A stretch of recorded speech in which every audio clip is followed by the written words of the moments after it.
bekas saka Guru Sunan Kalijaga Kadilangun Demak, rusak dan dikonsolidasi kurang lebih 725 cm, inti saka diameter 63,70 cm, tinggi 1630 cm sampai 725 cm rusak.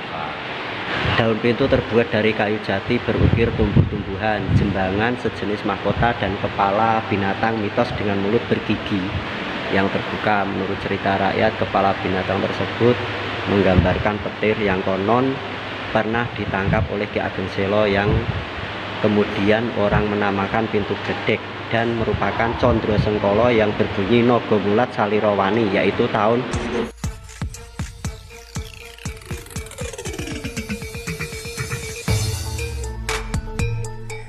Assalamualaikum warahmatullahi wabarakatuh. Dalam rangka melaksanakan kegiatan masa libur kerja, saya bersama teman sudah menjadi kebiasaan untuk melakukan penelitian yang menurutku penting dan mungkin tidak penting untuk orang lain. Seperti pada awal kata pendahulu ini, saya menyatakan bahwa diri saya bukanlah jebolan sekolah akademik yang memuat tentang perjalanan jenjang pendidikan sekolah perguruan tinggi, entah perguruan tinggi negeri maupun swasta.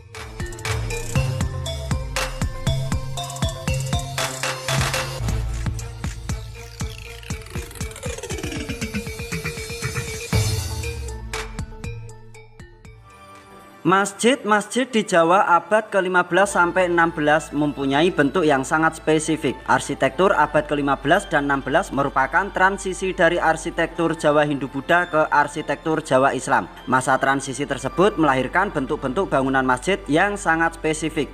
Masjid Jawa sebagai tempat ibadah kaum muslimin tentunya sangat erat hubungannya dengan awal masuk dan berkembangnya agama Islam di Nusantara. Masjid tradisional Jawa yang memiliki denah dengan komposisi pilar-pilar utama dan pendukung menyatu menjadi kesatuan bentuk, baik pada ruang utama dan ruang pendopo atau selasar Masjid Jawa. Denah dengan komposisi pilar-pilar utama pada pusat ruangan, prinsip struktur dan prinsip-prinsip ruang sholat, soko guru dan penutup atap, aksonutri, struktur Masjid Jawa, struktur ruang sholat utama, dan struktur pendopo merupakan bangunan panembahan setelah struktur bangunan induk. Masjid Agung yang dibangun oleh seorang sultan merupakan bangunan yang sangat penting bagi kesultanan dalam wilayahnya, yang selalu berada di sisi sebelah barat alun-alun atau open square dan dekat keraton dalam pusat kekuasaan politik kesultanan.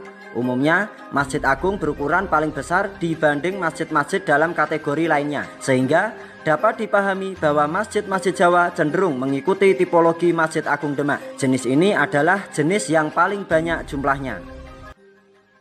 Masjid Agung Demak merupakan salah satu bangunan masjid tertua di Indonesia.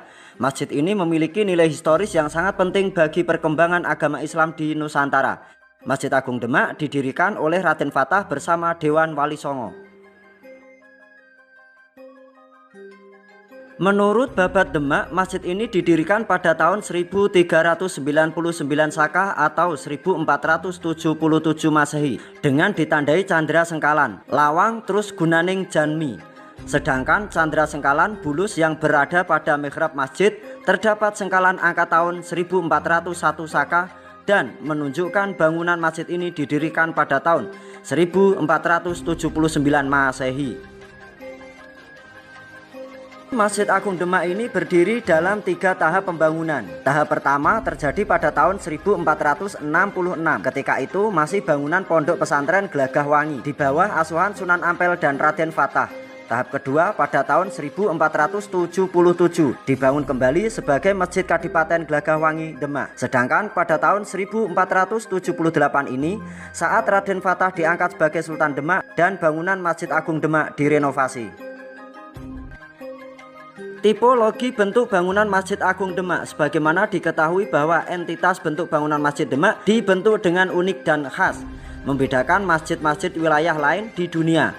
Tampak bangunan masjid memiliki atap tumpang bersusun 3 yang merupakan bagian mustaka masjid, menampilkan fasade bangunan masjid yang khas dan membedakan dengan jenis tipe bangunan masjid Jawa lainnya. Dengan bentuk atap geometris, piramida tersusun 3 semakin mengecil pada bentuk bangunan induknya atau daleman, dan atap limasan pada bangunan serambi atau pendopo. Masjid ini dinamakan masjid dengan tipe tajuk, yaitu atap dengan model piramida, meskipun pada bangunan serambinya beratap limasan. Tipe tajuk adalah tipe masjid Jawa, merupakan dasar bangunan ibadah yang sangat spesifik pada bangunan Masjid Agung Demak. Masjid Agung Demak yang memiliki karakter bangunan-bangunan sebagaimana yang ada pada arsitektur Jawa memiliki tipologi tertentu yang mendasari dan menjadi ciri khas bangunan masjid tersebut. Fondasi berbentuk persegi dan perjal, masif yang agak tinggi, tidak berdiri di atas panggung, tetapi di atas dasar yang padat, memiliki atap berbentuk piramida yang runcing ke atas, berdiri dari 3 tingkat yang disebut dengan tajuk, dan diakhiri puncaknya dengan mahkota. Mempunyai tambahan ruang di arah barat atau mihrab. Mempunyai serambi dengan 8 soko guru pengaraknya. Halaman di sekeliling masjid dibatasi oleh tembok yang melingkupi wilayah masjid.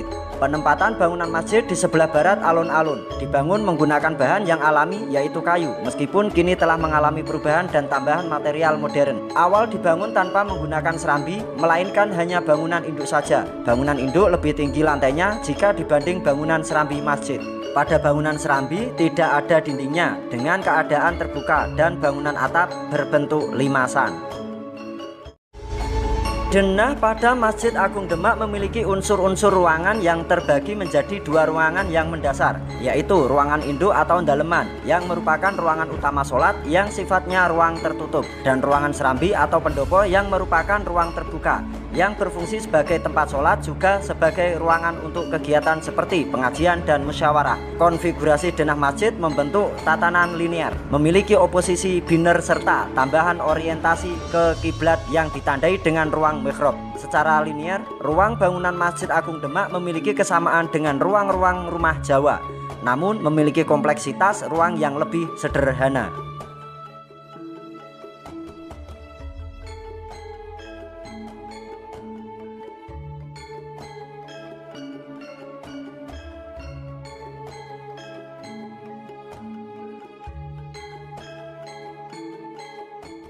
Pintu bledek didominasi dengan warna merah dan dilengkapi dengan ukiran termasuk 2 kepala naga. Pintu bledek dibuat oleh Ki Ageng Selo yang merupakan Condro Sengkolo yang berbunyi Nogomulat Saliro Wani, yang berarti angka tahun 1388 Saka atau 1466 Masehi atau 887 Hijriah. Pintu tersebut berbahan baku kayu jati dengan ukiran tumbuh-tumbuhan, suluran, mahkota, dan kepala naga dengan mulut terbuka, menampakkan gigi-giginya yang meruncing.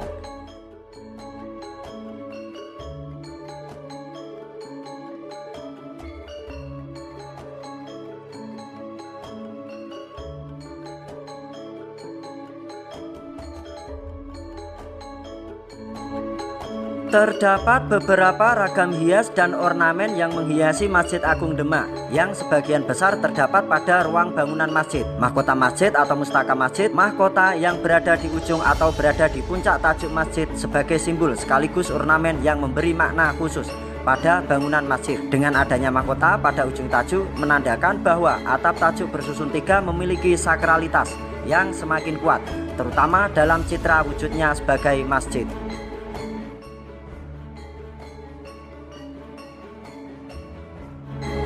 Surya Majapahit. Lambang tersebut terletak pada bagian dinding atas tempat pengimaman pada dinding atas barisan soft ruang dalam masjid. Secara umum bentuknya seperti matahari yang memancarkan sinarnya dengan sempurna ke segala arah, hampir mirip dengan lambang penjuru arah mata angin. Pada pendopo bangunan Masjid Agung Demak terdapat 8 tiang yang dinamakan dengan Soko Majapahit, yang dipercaya ke-8 soko tersebut merupakan hadiah dari Raja Majapahit. Ke-8 soko pengarak tersebut berdiri di atas umpak yang menopangnya dengan cara menanam umpak tersebut ke dalam tanah. Arsitek Jawa tidak mengenal pondasi yang ditancapkan tanpa hanya diletakkan di atas permukaan tanah, dengan alasan di saat gempa yang terjadi adalah mampu bertahan karena mampu mengikuti getaran gempa tersebut.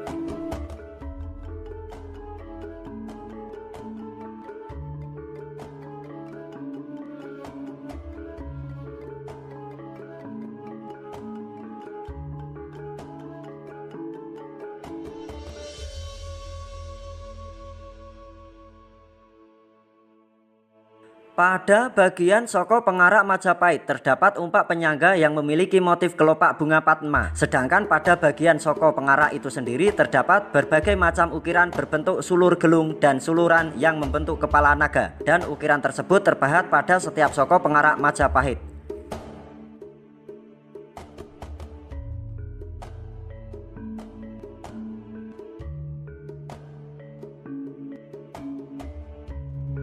Raden Fatah bersama dengan 9 wali mendirikan bangunan masjid yang karismatik ini dengan memberi gambar berupa bulus. Ini merupakan candra sekalan atau memet yang berbunyi Sariro Sunyi Kiblating Gusti yang memiliki makna angka tahun 1401 Saka.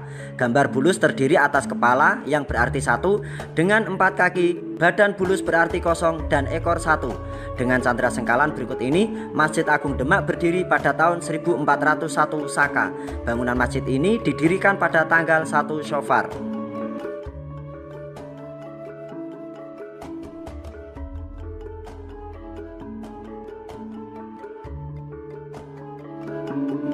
Pada bagian ruang utama terdapat 4 soko guru yang menyangga tajuk utama bangunan masjid. 4 soko guru tersebut diberi nama Soko Guru Kanjeng Sunan Ampel, Soko Guru Kanjeng Sunan Bonang, Soko Guru Kanjeng Sunan Gunung Jati, dan Soko Guru Kanjeng Sunan Kalijaga. Keempat soko guru tersebut berwujud kayu jati yang memiliki ukuran diameter yang cukup besar. Dan keempat soko guru tersebut adalah merupakan hasil pencarian dari keempat wali. Dan yang paling terkenal adalah soko guru tatal buatan Kanjeng Sunan Kalijaga yang diikat dengan rumput alang-alang.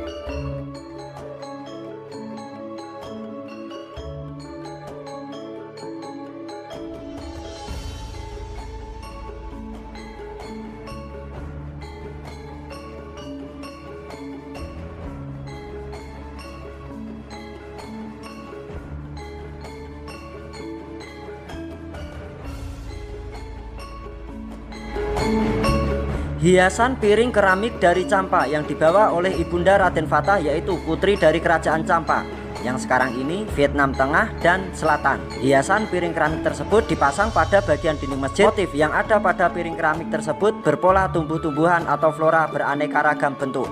Demikian pula dengan piringan keramik tersebut juga berbentuk beberapa macam hiasan tapak dara atau palang Romawi. Hiasan tapak dara tersebut merupakan simbol untuk mengusir bala. Dari semua simbol, mulai dari geometrik, organik hingga yang abstraktif dan hiasan yang ada pada bangunan Masjid Demak, dapat diketahui bahwa masa transisi Hindu-Buddha telah melekat erat pada bangunan masjid ini.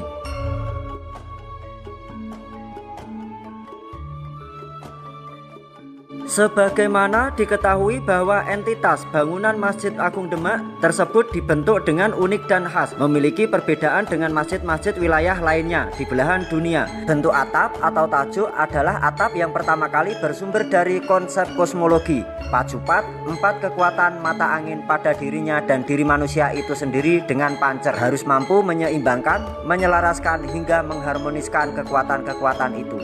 Tergambar dengan sangat jelas pada arsitektur atap tajuk. 4 kekuatan disimbolkan dengan 4 soko guru. Pertama, pancer mencoba menyeimbangkan atau rasio, menyelaraskan atau rasa, mengharmonikan atau kolbu. Manusia Jawa mencoba mewujudkan ketiga perbuatan itu, rasio, rasa, kolbu. Maka dia akan menyatu dengan bentuk atap yang disebut dengan tajuk. Dan tajuk pada bagian atas yang dilengkapi dengan mustaka merupakan konsep ketuhanan atau menuju Tuhan.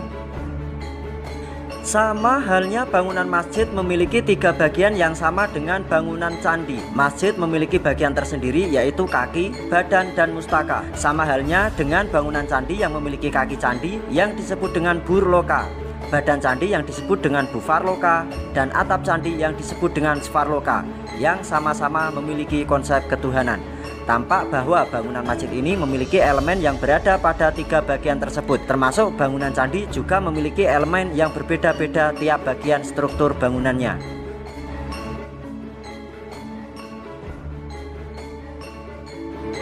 Arsitektur tradisional bangunan Masjid Agung Demak memiliki ciri-ciri sebagai berikut. Pondasi berbentuk persegi dan perjal atau masif yang agak tinggi, tidak berdiri di atas panggung tetapi di atas dasar yang padat, mempunyai atap piramida yang meruncing ke atas, terdiri dari 3 tingkat yang disebut tajuk, dan diakhiri dengan puncak dengan mahkota atau mustaka. Tajuk bagian puncak memiliki 4 penyangga yang disebut soko guru utama, Dalam setiap satu soko guru diikuti 3 soko guru yang disebut dengan soko pengapit. Jadi jumlah soko pengapit tersebut ada 12 soko yang berada dalam satu ruangan utama.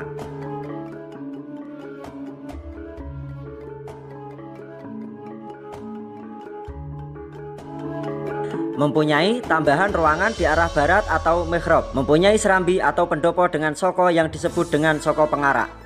Ukiran-ukiran yang terpahat pada bagian kerangka bangunan Masjid Agung Demak mengadopsi relief dari bangunan candi di Jawa Tengah. Sama halnya dengan konstruksi bangunan masjidnya mengadopsi konstruksi bangunan candi di Jawa Tengahan.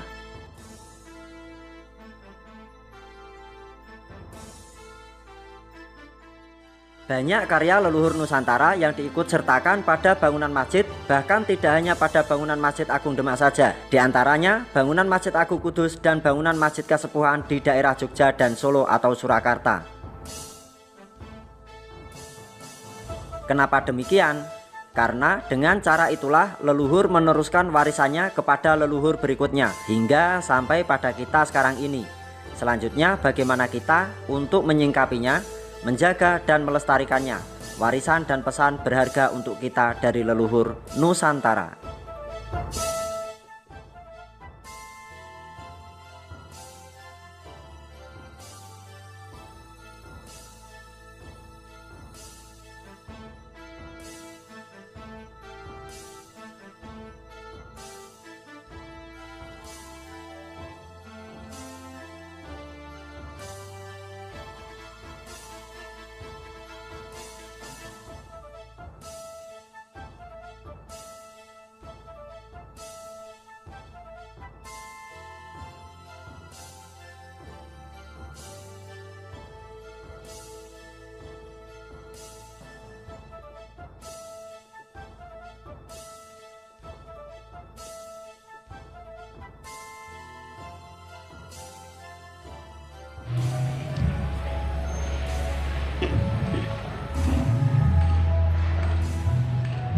Museum Tan.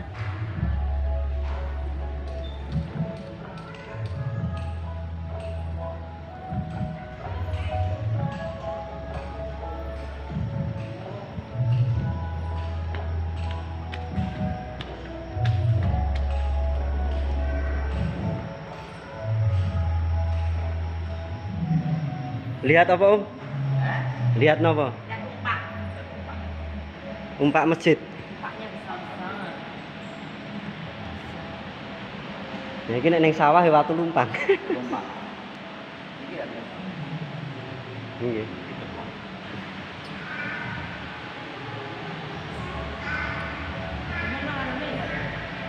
Dalam? Tidak, ini sebenarnya umpak penyangga tiang. Oh, ini sih bukan tiang ya? Ya itu tuh tiangnya.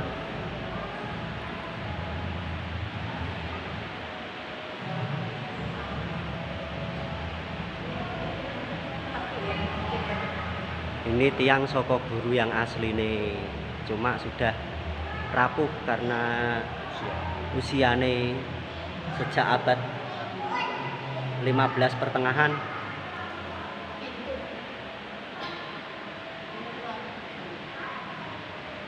Ini soko guru siapa ini? Oh, soko guru Sunan Gunung Jati Cirebon. Rusak dan dikonsolidasi, kurang lebih 100 cm inti soko, diameter 61,50 cm, tinggi 1630 cm sampai 100 cm rusak. Terus ini soko guru Sunan Tubang, Sunan Bonang.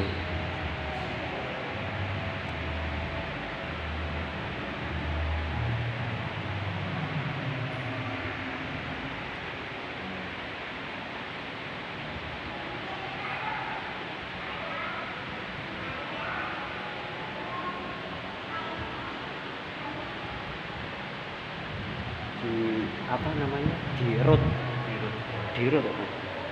Oh, itu ambiar. Ya? Oh, itu ambiar. Enggak tuh. Ini soko guru siapa nih? Sunan Kalijogo ya? Oh iya benar Pak. Soko guru Kanjeng Sunan Kalijogo. Nah, ini sing biasanya sing jadi banyak pertanyaan ya.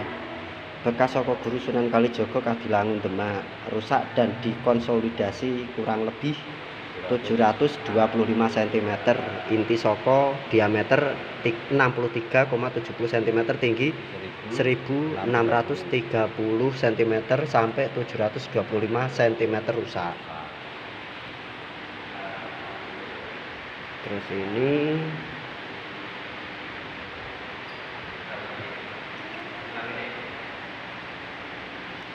bekas saka Guru Sunan Ampel Surabaya rusak dan konsolidasi kurang lebih 725 cm, inti saka diameter 65 cm, tinggi 1630 cm sampai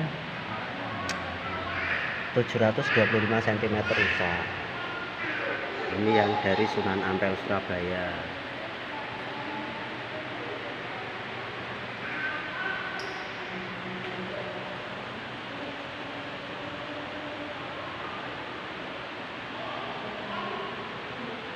Daun pintu makam Kasultanan tahun 1710. Sebelum diganti, ini dulu yang asli. Ini diganti pada tahun 1710. Oh, dibuat, bukan diganti, dibuat pada tahun 1710. Mataram Islam ini. Terus ini pintu gledek 1388 Saka, 1466 Masehi atau 887 Hijriah. Daun pintu terbuat dari kayu jati berukir tumbuh-tumbuhan, jembangan sejenis mahkota, dan kepala binatang mitos dengan mulut bergigi yang terbuka. Menurut cerita rakyat, kepala binatang tersebut menggambarkan petir yang konon pernah ditangkap oleh Ki Ageng Selo, yang kemudian orang menamakan pintu gledek, dan merupakan Condro Sengkolo yang berbunyi Nogo Mulat Salirawani, yaitu tahun 1388 Saka atau tahun 1466 Masehi atau 887 Hijriah. Nah, semua itu mengadopsi dari relief-relief bangunan candi Nogo Mulat Salirawani. Ini yang konon ceritanya yang menjadi tukang pahat pintu gledek ini Ki Ageng Selo.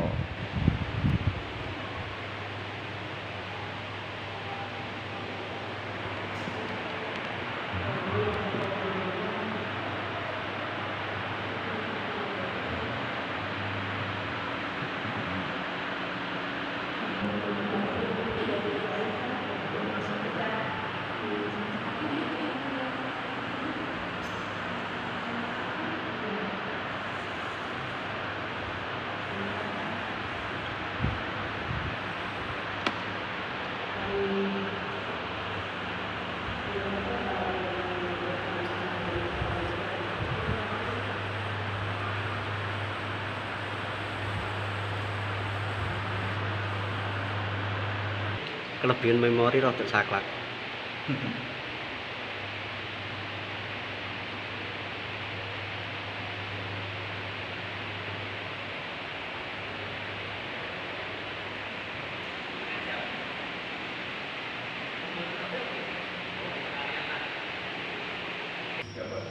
Nah, ini makam Pangeran Singoyudo. Ini nisannya ada dua macam. Ada apa, Pak? Nah, ini langgamnya Adipati Unus. Cuma ini muda, kisaran 1850-an. Hampir mendekati 1800 akhir atau 1900 awal. Ini nisannya ada dua. Ini Demak tapi langgamnya Pantura. Sama periode ini. Kok beda ya? Beda. Seharusnya ada makami lagi sini berarti. Oh.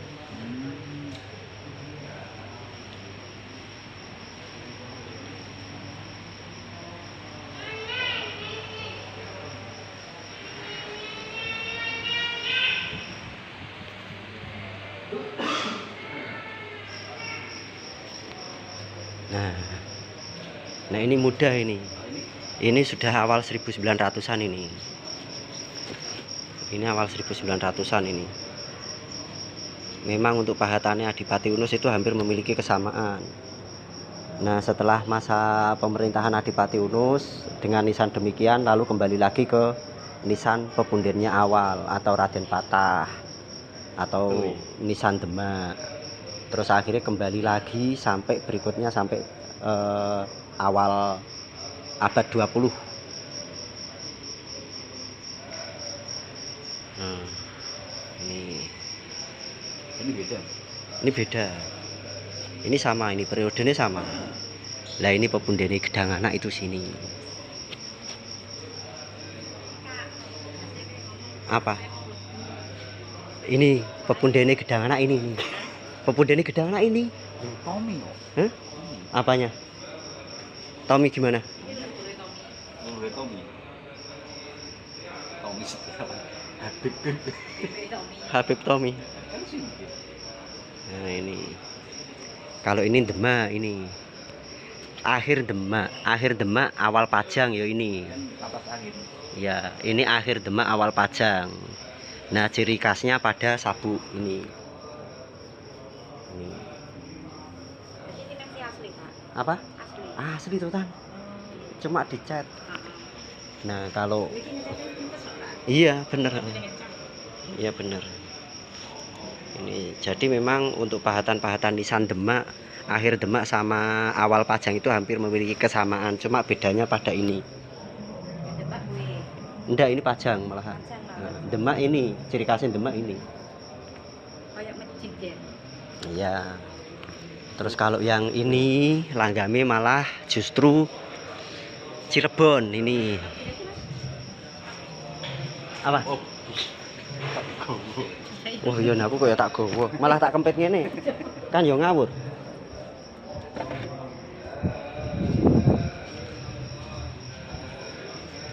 Nah, kalau ini nisan-nisan langgam Cirebon ini. Iya, ini Cirebon. Benowo lho. Iya, bener. Memang ada yang mengatakan ini Benowo. Kalau Benowo itu berarti kan putrone Jaka Tingkir. Cuma kita perhitungkan lagi, Jaka Tingkir itu aslinya dari mana? Jelas Jawa Tengah. Sedangkan ini yang menjadi identitas tokoh yang dimakamkan, beliau memiliki langgame Cirebon. Nah, berarti orang Cirebon yang menjadi pejabat di Demak. Seperti itu. Nah, Kasih namanya itu ya. iya.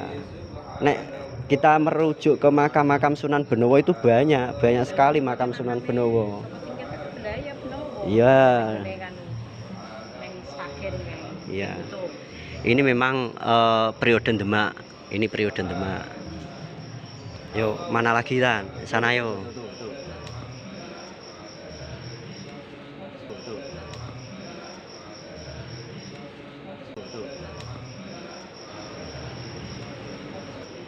Tuh, yang kayak gitu. Nah, ini. Nah, itu. Oh, yang ini. Abang Alki itu. Nah, ini Adipati Unus ini. Nah, kalau ini Adipati Unus karena masih terlihat dari kakinya. Jadi Pak Terung. Ndak, ini langgam Adipati Unus, tapi ini dari ini dari nganu. Apa? Men. Bukan. Batu ton. Nganu Om, batu koral. Raden Ayu Sumarni. Adipati Terung. Nah, kalau nisan yang Adipati Terung itu sebenarnya langgame justru malah Giri Kedaton. Itu langgam Giri Kedaton itu Adipati Terung itu. Nah, beda toh dengan nisan yang satunya lagi. Berarti diperkirakan makam ini ada 2. Seharusnya nisannya ada 4. Yang wujud seperti ini 1, yang wujud seperti itu 1. Gitu. Nah, makam Panjang ini sebenarnya langgame Cirebon juga, cuma sudah di Yang mana ini? yang ini. Oh, yang itu. Itu langgame Cirebon. Sama yang tengah itu. Yang itu terus tengah satunya lagi itu Demak, terus yang satunya lagi itu Cirebon. Nah, kalau ini Demak. Wah, ini. Ini Demak, Asli iya. ya? Asli Demak. Coba dari sana ya, Om. Yuk. Mana?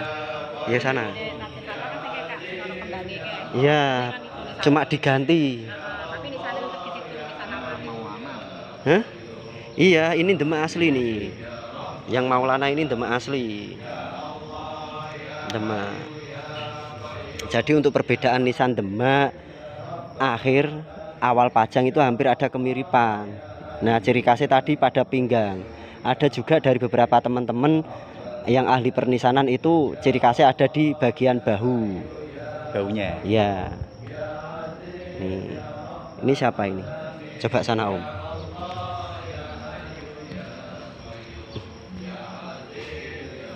Prabu Darmokusumo. Oh, ini Prabu Darmokusumo ini yang langgame ketika ya Cirebon ketika pahatan nisane sudah dicor, tapi yang tidak bisa dibohongi itu bangunan Jirate. Terus Sunan Ngudung itu pahatannya Cirebon. Ya, Sunan Ngudung. Bentar tak besarke. Sunan Ngudung itu Cirebon.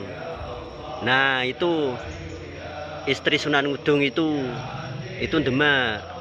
Demak itu ya. Ya, terus Ki Ageng Campa itu Cirebon. Ya. Terus yang sebelah lagi itu Cirebon. Ki Ageng Campa itu Cirebon, yang nisannya gede. Nah, ini langgame Cirebon, Demak Cirebon. Terus yang satunya lagi sebelah itu juga Demak Cirebon.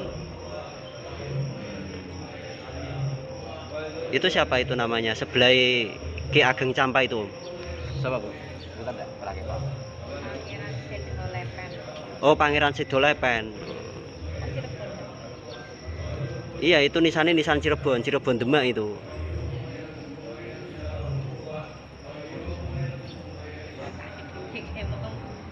Api tenang, ornamennya keren ya. Informasi kan senerang-nerangin dari pasar bener.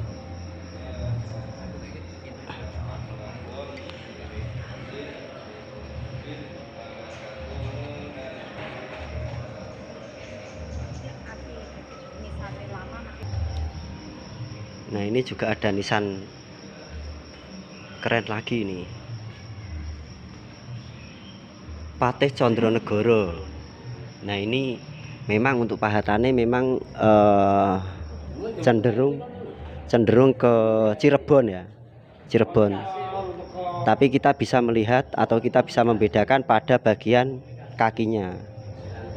Nah, kakinya tidak sama dengan nisan-nisan pahatan Cirebon atau langgam Cirebon erane Demak. Kalau ini sudah masuk ke abad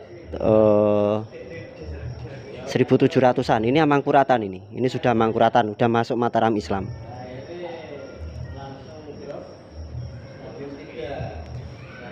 Istri Condronegoro.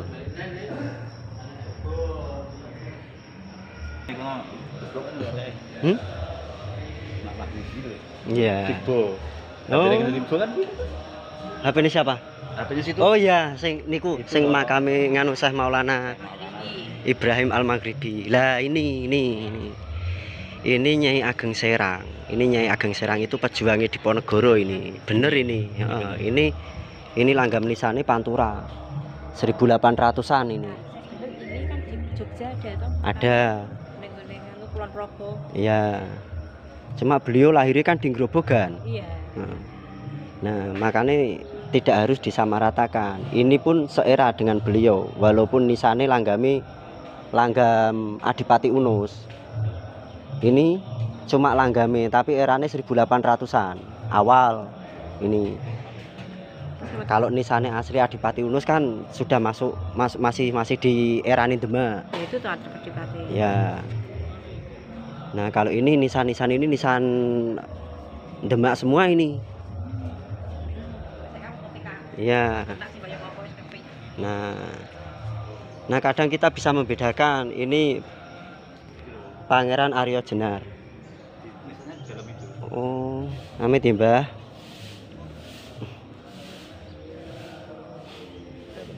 Oh iya, wah nganu iki. Enten ornamene nganu. Pahatan apa? Pahatan kayak Cirebonan. Di dalam iki. Ditanam di dalam. Nek kayak kan cukup. Oke. Nggak bisa, nggak boleh masuk ya Tan? Nggak boleh. Nggak boleh ya?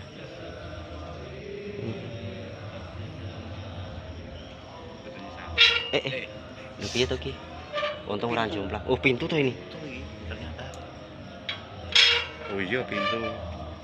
Lah, ini nisan-nisan Demak.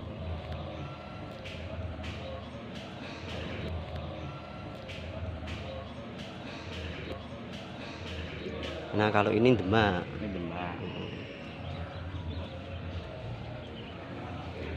Mau ke sana dulu, Om. Ada itu dari sebelah. Oh.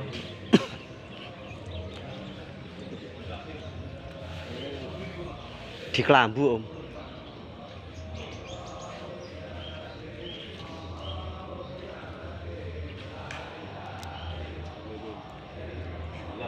Gelap.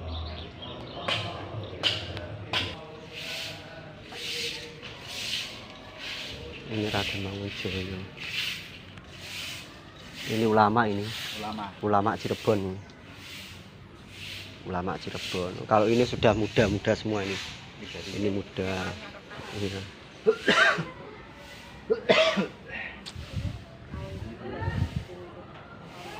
Nah itu cuma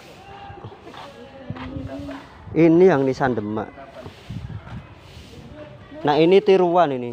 Ya? Ini yang tiruan. Itu meninggal udah tahun 80. Itu yang tua yang itu. Dilihat dari pahatannya kelihatan kok. Nah, ini 18. Ini abad 19 awal ini. Ya, Cik. Berarti tahun abad 20 apa 19. Kalau ini Demak. Banyak tiruannya. Itu Adipati Unus itu muda itu.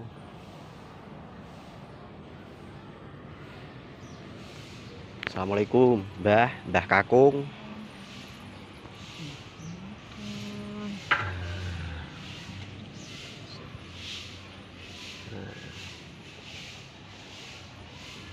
Ini Syekh Maulana Ibrahim Al-Maghribi.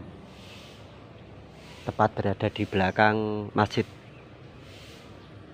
Agung Demak. Ini nisannya seperti ini. Iya toh. Asyhadu alla ilaha illallah wa asyhadu anna Muhammadar Rasulullah. Muhammad Rasulullah. Nisan beliau istimewa. Maulana Ibrahim. Syekh Maulana Maghribi. berapa? Ada berapa Tan? Dupo nih. Cukup ya? Berdiri ya. Tidak Pak. Aku nggak berdoa di makam tinggi.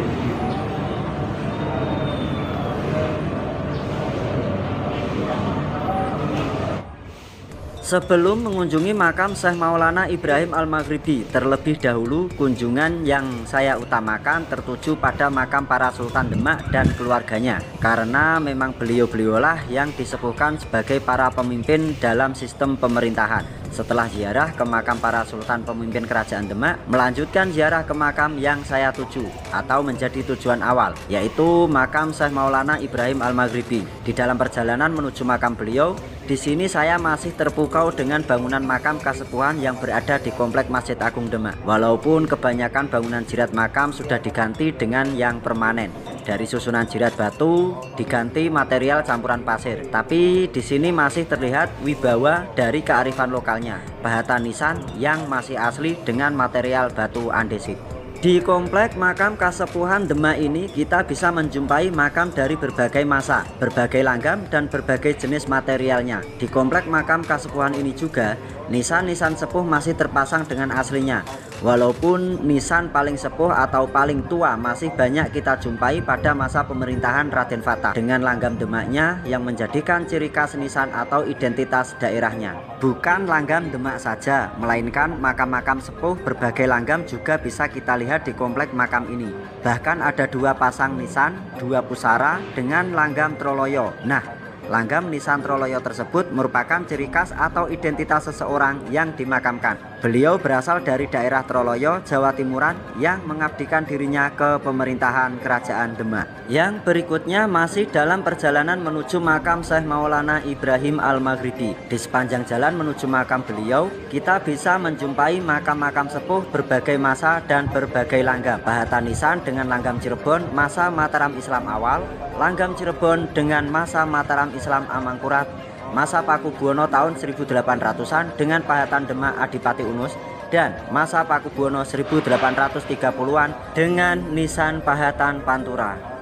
Sesampainya di depan komplek makam Syekh Maulana Ibrahim Al-Maghribi, ada yang lebih menarik lagi dari struktur bangunan ambang pintu makam. Bangunan miniatur masa transisi Hindu masih diterapkan dalam bangunan gapura makam beliau.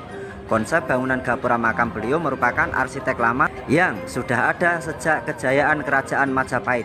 Kalau saya menyebutnya gapura bentar, yang mengadopsi bangunan gapura Ringin Lawang yang berada di Mojokerto, Jawa Timur.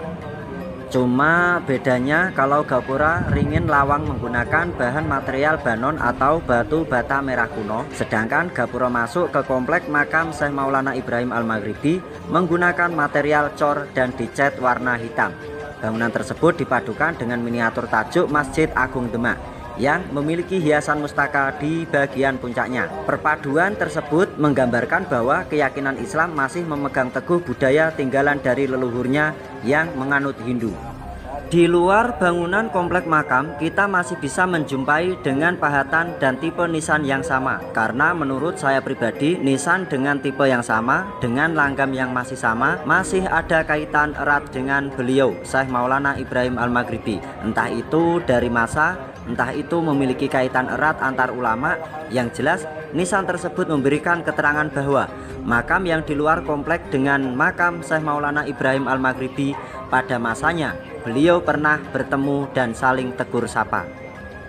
Setelah kita masuk ke komplek makam tersebut, sebelumnya kita tetap meminta izin kepada seseorang yang memiliki tugas mulia yang merawat masjid dan makam para ulama dan syuhada. Alhamdulillah ternyata beliau-beliau memberikan izin dengan keramahannya. Kita pun dipersilahkan masuk dan kita dipersilahkan untuk mengabadikan momen yang istimewa ini. Akhirnya mulailah acara ziarah ini dan terlaksana dengan lancar pada akhirnya. Jika kita melihat kondisi bangunan makam Syekh Maulana Ibrahim Al-Maghribi, bangunan pagar yang mengelilingi makam beliau dalam kondisi baik. Lantai makam beralaskan keramik, bersih dan sangat terawat. Dari nisan masih terlihat dengan keasliannya, cuma bangunan jirat makam tersebut sudah diganti dengan keramik. Bangunan makam atau komplek makam beliau dirimbuni pohon yang lumayan cukup besar dan rindang. Pohon kemuning namanya, dan beberapa pohon kamboja yang menunjukkan ciri khas tumbuhan di pemakaman. Di dalam komplek makam beliau terdapat dua makam yang memiliki langgam yang sama, pahatan yang sama, tinggi, tebal, dan lebar yang sama. Bahan materialnya pun juga sama. Yang satu makam Syekh Maulana Ibrahim Al-Maghribi, dan yang satunya lagi adalah makam seorang tokoh abdi kerajaan Demak bernama Engking Kusumo. Hanya yang membedakan kedua nisan tokoh tersebut adalah pada pahatan purnama sidinya yang terpahat pada bagian penampang luar nisan Syekh Maulana Ibrahim Al-Maghribi. Pahatan purnama sidi tersebut bertuliskan dua kalimat syahadat, menunjukkan bahwa beliau merupakan tokoh yang berpengaruh di masanya. Apakah beliau seorang ulama? Jawabannya adalah iya, beliau merupakan seorang tokoh ulama besar. Apakah beliau termasuk abdi kerajaan yang memiliki peran serta dalam sistem pemerintahan? Jawabannya adalah iya.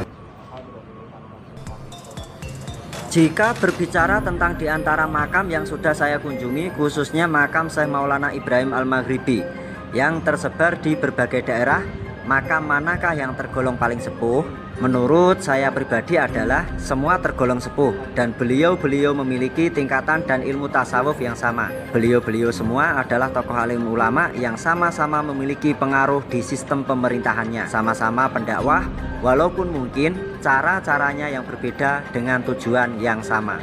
Cuma di sini perbedaannya terletak pada masa kehidupan beliau. Coba kita urutkan dari Demak.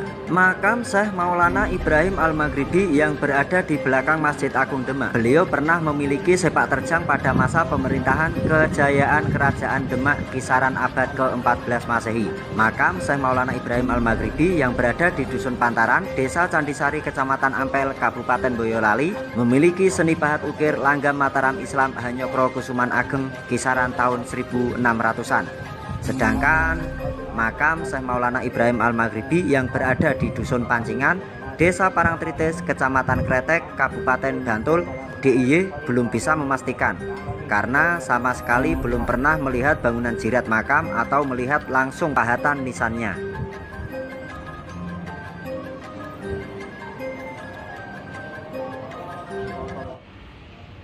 Putune pamit ya Mbah. Mbah Maghrib. Mbah Maghrib putune pamit nggih. Lah, nah ini nisan-nisan godo ini awal 1020-an. Kok 1020-an? 1900-an ini awal ini. Beda dengan nisan-nisan godo punya tadi siapa? Iya. Yang di sana tadi? Mbah siapa tadi? Alah pejuangi di Ponorogo itu. Iya, ini pajak ya. Siapa itu? Pejuangi di Ponorogo yang di sana. Ini Ageng Serang. Nah, beda dengan nisannya Ageng Serang. Kalau nisannya Ageng Serang itu abad ke-19 atau awal 18-an. Kalau ini sudah masuk 19-an nih. 1900-an ini dua ini. Ya ndak jeli ya kepelintir-pelintir. Yo. Isi acep tuh. Itu sudah diganti tuh, Om. Itu sudah diganti, bukan itu. Podo kayak gini.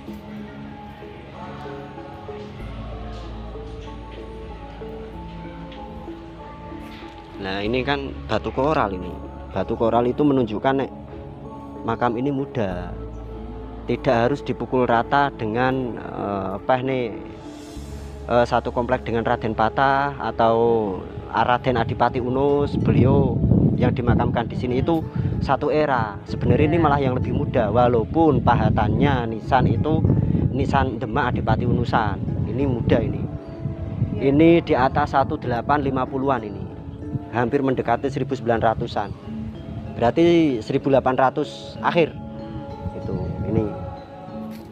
Ini juga ojo dipeh ndelok pahatan nisan gede.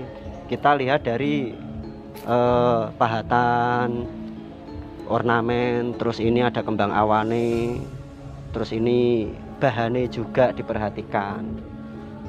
Ini sak deret ini satu era semua. Satu era. Ya.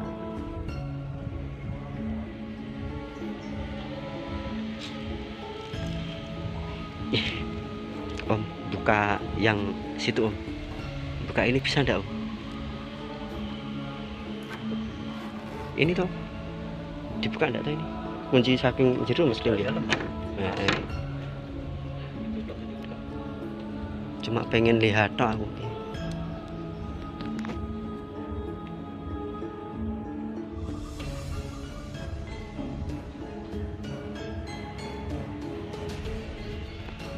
Om, lihat toh, bukannya putune aja kurang ajar mbak ini, putune badai perso, istimewa semua. Coba pegang yuk.